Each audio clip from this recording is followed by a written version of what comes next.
যার দেহ আছে মাথা নেই, আলাদা। এই লোকটা আর যাই হোক জীবিত নয়।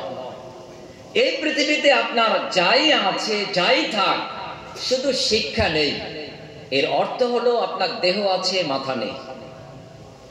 আপনার অট্টালিকা আছে, আপনার গাড়ি আছে, আপনার প্রতিপত্তি আছে, আপনার নেতৃত্ব আছে, আপনার রাজত্ব আছে, আপনার সম্পদ আছে, সব আছে, শুধু এলেম নেই, বিদ্যা নেই, শিক্ষা নেই। আপনার দেহ আছে, মাথাটা নেই। এখন আপনি শিক্ষার গুরুত্ব কতটুকু এটা উপলব্ধি করার চেষ্টা করেন। আপনাকে আরেকটা উপমা দিয়ে আমি আমার আলোচনায় কোরআনের আয়াত দিয়ে প্রবেশ করি। দেখেন, দুটি হাত আল্লাহ সুবহানাহু ওয়া তাআলা দিয়েছেন। প্রকৃতিগতভাবে, সৃষ্টিগতভাবে আল্লাহ সুবহানাহু ওয়া তাআলা আমাদেরকে কত মাধুর্যপূর্ণ করে সৃষ্টি করেছেন, কত জ্ঞানমূলক ধারণা দিয়ে চিন্তার শৈলীতে এই দেহ শৈলী বিন্যাসিত হয়েছে আল্লাহর পক্ষ থেকে। দুটি হাত, তাকান, দুটি চোখ, দুটি পা, একটি মুখ। আল্লাহ যেন বললেন, বান্দা তোদের আমি হাত দিলাম বেশি, কাজ কর বেশি। তোদের আমি হাত দিলাম বেশি, লেখালেখি কর বেশি। তোদের আমি হাত দিলাম বেশি, স্কিল, কারামতি আবিষ্কার কর বেশি। তোদের আমি চোখ দিলাম সংখ্যায় দুটো, সংখ্যায় বেশি, দেখ বেশি, পড় বেশি। তোদের আমি পা দিলাম বেশি, সংখ্যায় বেশি দুটো, রান কর বেশি, ছোড় বেশি, দৌড়া বেশি, কারিশমা দেখা বেশি। গাল মুখ দিলাম কম একটা, কথা বলো কম, খাও কম। সৃষ্টিগত ভাবে আপনাকে নিয়ে ভাবেন, হাত বেশি আল্লাহ কেন দিলেন? লিখতে হবে বেশি। আপনি কি লেখেন? সকাল 6টা থেকে সন্ধ্যা 6টা কপিসটা লিখেছেন, কলাইন লিখেছেন। চায়ের দোকানের সামনে আপনি সব থেকে বড় মুফতি। এই ফতোয়াগিরি বন্ধ করেন। আপনি আপনার বাচ্চা ছেলে বাড়িতে পড়ে, মেয়েটা বাড়িতে পড়ে, প্রাইভেট মাস্টার পড়ায়, পাশে আরেকটা 3 নাম্বার চেয়ার নিয়ে আপনি বসুন, যে আপনার ছেলেটাকে আপনার মাস্টার মশাই কি পড়ায়। সন্ধ্যা 7টা থেকে 9টা পর্যন্ত, 7:30 থেকে 9:30 পর্যন্ত 2 ঘন্টা, মাসে 3000 টাকা ম্যাথের টিচার নেয়, সায়েন্সের টিচার নেয়। উনি কি পড়ায় না গল্প করে? আপনি একটু একদিন পাশে বসে তদারকি করেন। মাসে 29 দিন পাশে বসে তদারকি করেন। আপনি চায়ের দোকানে বসে এই বুড়ো বয়সে দাড়ি চুল পাকা, এখন কেন পান চিবাবেন, বিড়ি টানবেন, আর ওখানে বসে গালগপ্প করবেন আর মিথ্যা ফতোয়াবাজি করবেন? এ ধারণার পরিবর্তন আনেন। আল্লাহ যেন বললেন, ও আদম জাতি, কাঁতপুরের মোড়ে বসে যত গল্প করো, তোমার এই মুখ বেশি কথা বলার জন্য দেওয়া হয়নি। কম কথা বলো, খাও কম, কাজ করো বেশি। কোরআন হাদিস জীবন ভর শুনেছি, মানি কত জনে? আমাদের সমাজের আশপাশের মুফতি সাহেবরা যা হাদিস জানে, তার থেকে বেশি আমাদের ঘরের যাদের নাক টিপলে দুধ পড়ে ওরা হাদিস জানে। কারণ 52টা জুমায় ইমাম সাহেব, খতিব সাহেব কমপক্ষে 2খানা, 4খানা, 5খানা হাদিস বলে। কোরআনের আয়াত ও জুমার খুতবায় বলে। আমাদের বাৎসরিক জলসা লাগে না, এত হাদিস জানে। কিন্তু মসজিদে ফজরের নামাজে, আপনার কাঁদপুরে বিরাট বড় মসজিদ, ককাতার লোক হয়। ইমাম সাহেব কোন দিক গেলে? কোন আছেন ফজরের নামাজের মুসল্লি? ককাতার হয়, 2 কাতার। চিন্তা করেন, জান্নাত হবে এই গ্রামবাসীর না জাহান্নাম? এই বিরাট বড় মসজিদের হিসাব কে দেবে? এই লাখ টাকা খরচ করে জলসার হিসাব কে দেবে? আমার মতন বক্তার ঘর বাড়ি আপনার ক টাকা লাভ হবে? আর এই ডেকোরেটর ব্যবসায়ীকে আরো 20 তলার ব্যবসা করার সুযোগ করে দিয়ে আপনার আমার ক টাকা ক পয়সা লাভ হবে? মুসলিম জাতি বুঝবে কবে? 1 পা কবরে 1 পা জমিনে। এখনো যদি না বোঝেন, বুঝবেন কবে আপনি? আমার মতন বক্তাকে 20, 25, 30 হাজার টাকা ভাড়া দিয়ে লাভটা কি? আপনার মসজিদ ফজরে যত কাতার, পরিপূর্ণ মসজিদ, জুমার দিন তত কাতার, মসজিদ কানায় কানায় পরিপূর্ণ। তবে বোঝা যাবে আহলুল হাদিস, তবে বোঝা যাবে এ সমাজের মানুষ জান্নাতের বাসিন্দা। আর যদি ফজরের নামাজে 1.5 কাতার, 2 কাতার, 1.25 কাতার, আর জুমার দিন মসজিদে ধরে না 5 তলা করতে হবে, জমি কিনতে হবে, জান্নাত হবে না। অতএব চার দোকানের সামনে গল্প বন্ধ করুন। অভিভাবক বাপ এবং মা, আপনি শিক্ষা অর্জন করুন। আপনার মসজিদ শুধুমাত্র 5 ওয়াক্ত নামাজের জন্য নয়, এটা 24 ঘন্টার মধ্যে 1 ঘন্টা 5 ওয়াক্ত নামাজ চলবে। 10 মিনিট 15 মিনিট করে ফজর, জোহর 10 মিনিট 15 মিনিট 20 মিনিট, আসর 10 মিনিট 15 মিনিট 20 মিনিট, মাগরিব 10 মিনিট 15 মিনিট 20 মিনিট, এশা 10 মিনিট 15 মিনিট 20 মিনিট। বাকি 23 ঘন্টাও মসজিদকে কাজে লাগাতে হবে।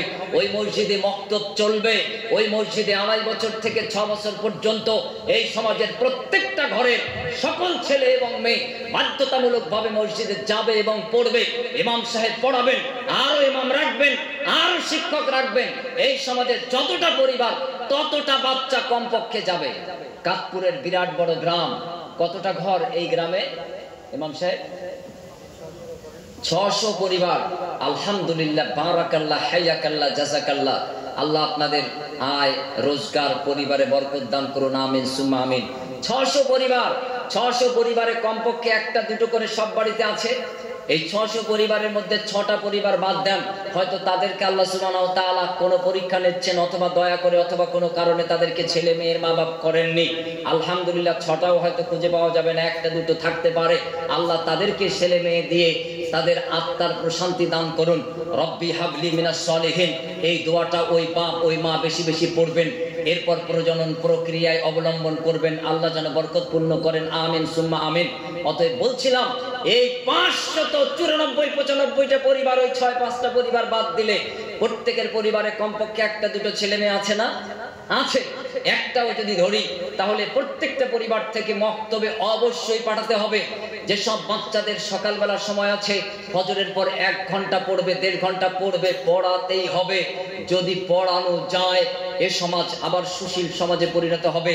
এই সমাজের একজন মানুষ এদেশের রাষ্ট্রপতি হবে একদিন, একদিন এই সমাজের একজন দেশের প্রধানমন্ত্রী হবে, একদিন এই সমাজেরই একজন, এই 600 পরিবার থেকে একজন বেরিয়ে সে মন্ত্রী হবে, এমএলএ হবে, এমপি হবে।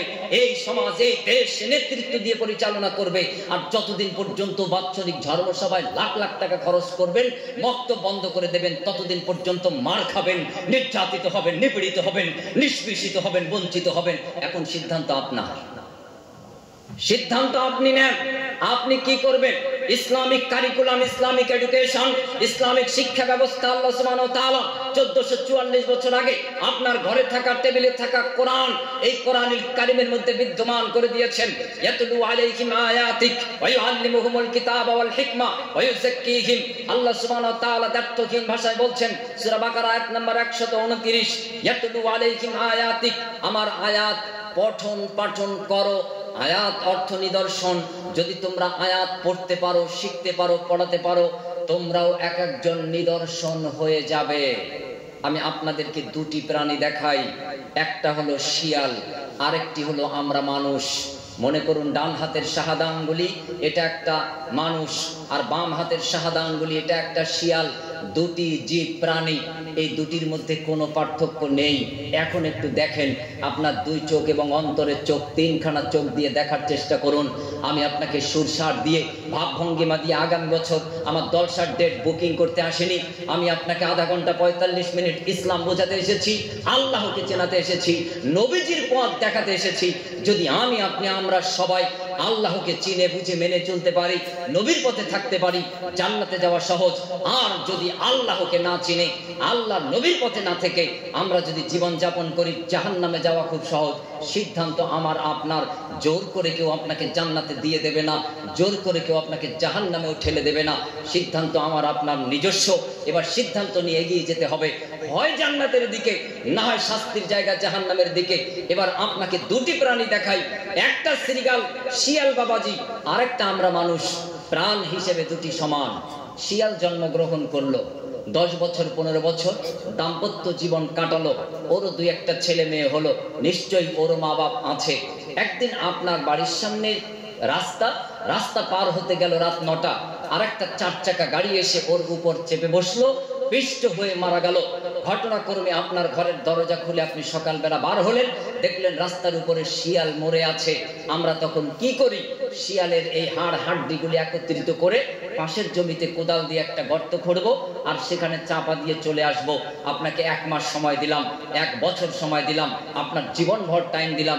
এই শিয়ালের ছেলে মেয়ে কটা, ওর পরিবার কোথায় আছে, ও কোন জঙ্গলে কোন বাড়িতে বাস করত, ওর মা বাপ কি, এই পৃথিবীতে 15-20 বছর ছিল, ও কি অবদান রেখে গেছে, একটু গবেষণা করে আপনি আমাকে রিপোর্ট করবেন। আপনাকে আমি পিএইচডি একটা সার্টিফিকেট দেব। এমন একজন মুসলিম ভাই উপস্থিত জন আছেন যিনি আপনি আমাকে দেখাতে পারবেন 1 মাস 1 বছর সারা জীবন ধরে, হ্যাঁ এই শিয়ালের এতটা ছেলে মেয়ে বাচ্চা কাচ্চা, এই তার মা বাপ এই জঙ্গলে বাস করত, এই তার পৃথিবীর 15 বছরের অবদান দেখাতে পারবেন? সম্ভব না।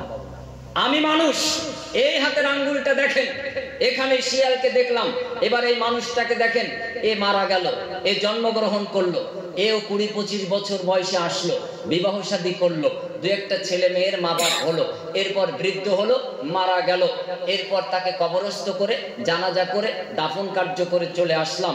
এরও যদি বাড়ি ঘরের ঠিক ঠিকানা না থাকে, এরও যদি ছেলে মেয়ের কোনো দিক নির্দেশনা না থাকে, এরও যদি মা বাপ কোনো অবদান কোনো কিছু না থাকে, এই পৃথিবীতে এসেছিল থেকেছিল কোনো কাজকর্ম করেছিল কোনো নিদর্শন না থাকে, তাহলে এই 2 প্রাণীর মধ্যে কোনো তফাৎ আপনি করতে পারবেন? করা কি উচিত? নিশ্চয়ই বিবেক সম্পন্ন আমরা প্রত্যেকেই বলবো করা উচিত নয়, আমিও করব না, আল্লাহও করেননি। অতএব আপনাকে আল্লাহ সুবহানাহু ওয়া তাআলা বলছেন আমি আয়াত দিলাম নিদর্শন হবার জন্য, আয়াত পড়ো, আয়াত বোঝো, আয়াত মেনে চলো, তুমি নিদর্শন লাভ করবে। জীবদ্দশায় 60 বছর সময় পেয়েছিলে, একটা মসজিদ নির্মাণ করে গেছি, আমি মারা গেলাম, মৃত্যুর পর মসজিদ দাঁড়িয়ে আছে, আমি মৃত্যুর পরেও আপনাদের হৃদয়ে আমি বেঁচে আছি, এটা আমার অবদান। আমি